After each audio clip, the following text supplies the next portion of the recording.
today, I know normally we talk about real estate investing, how to make money in the market, but I know with what's going on with we'll call it the cerveza sickness. Yes.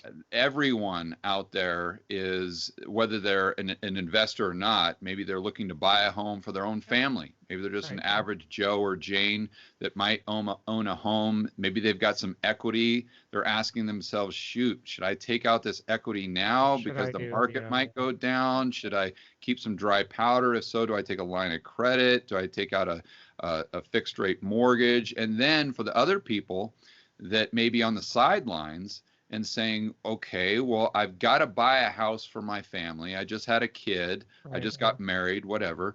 And should I buy now or should I wait to buy?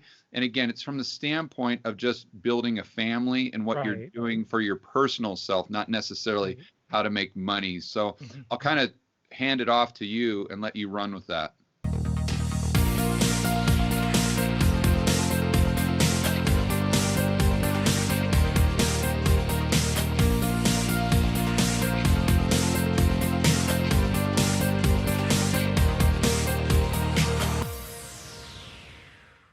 So here's one way you can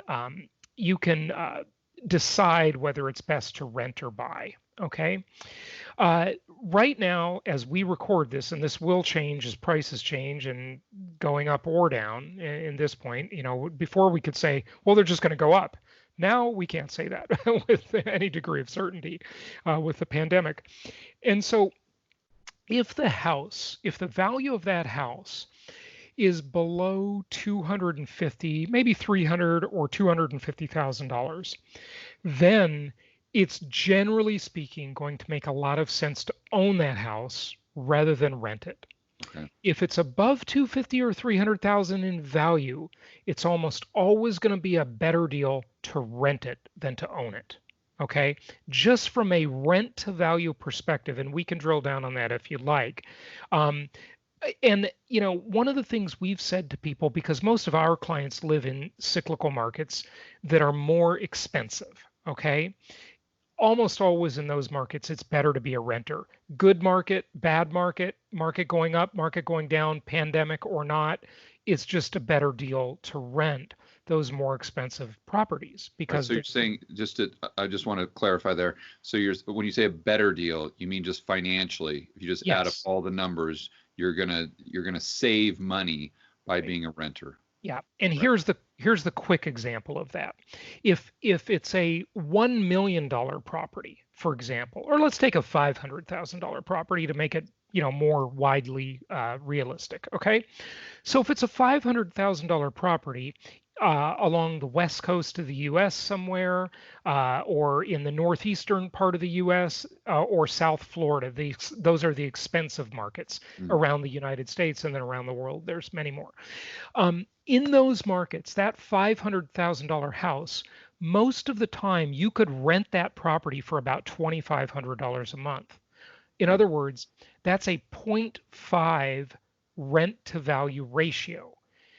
Whereas if you bought rental properties, hopefully you would be buying them in markets where you could get a 1% rent to value ratio, meaning that if you bought 5 $100,000 houses, the same portfolio value, $500,000, you would get $1,000 a month for each of those houses, meaning you would get $5,000 a month versus $2,500 a month if you bought a rental property in that market. So reverse it now. If you're living in the property, if you can look at all of us in life, I remember one time I was sitting in church and the pastor made a great point. He said, look, none of us own anything. We're all here as trustees from birth to death.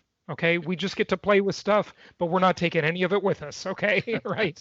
And we come in with nothing too. Okay, so we come into the world with nothing, we leave with nothing. In the middle, we get to be trustees of an investment portfolio, right? So the point is to get the benefit of the house. You don't necessarily need to own it to get the benefit of it, right? You just need to live in it. And if you can control that property for only $2,500 per month, and buy 5 other properties that you can get $5,000 in income from, You're much better off renting it and Right. controlling it and getting all the same benefits, right? So that's my point. Yeah, Right. cyclical markets almost never make sense to buy in them. They do make sense to rent in them.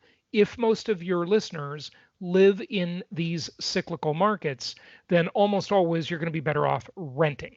Okay. Yep. Let's assume Regardless for of yeah. current environment. Okay. Yeah. So, but just so I'm clear, let's assume for the moment that someone didn't want to take their additional capital and invest it in a linear market. They didn't want to invest at all. All they wanted to do is just get a home for their family. Would it still be a better financial decision for them to go ahead and rent that as opposed to purchase it? In the linear market, you're almost always better off owning it and buying the house you live in In the linear, because the rent to value ratio is always going to be good. If you get a $250,000 house in Atlanta, Memphis, Little Rock, Indianapolis, any of the markets you'd find on my website that we would sell as investment properties, you're going to be fine. You should buy that property at the rates we have today. I mean, it's a great deal. Okay, just buy it. Okay, buy it, enjoy it, live in it. When it gets to be above $250,000 or $300,000, you start to think about it. You right? start to ask yourself, is it better to buy or rent? And then if it's above $500,000, for sure, you're going to be better off renting it. Got it. Okay. Got it. Okay. So, and that does that include what's going on right now with the cerveza sickness, or excluding that? Well, what's going on right now makes things even more precarious. Okay. Right. It doesn't make it more precarious in the sense of if that's a good linear market property, an inexpensive property that would have a good rent to value ratio, if you were renting it, even though you're living in it, think of it like a rental. Okay. Think of it, what does this asset, what would it produce if it were on the open market? If you ask yourself that question, how much would my house rent for? What would the rent to value ratio be? And if you don't rent it, then you're the renter. That's the deal, right? So if you look at it that way, you're going to help yourself make better decisions.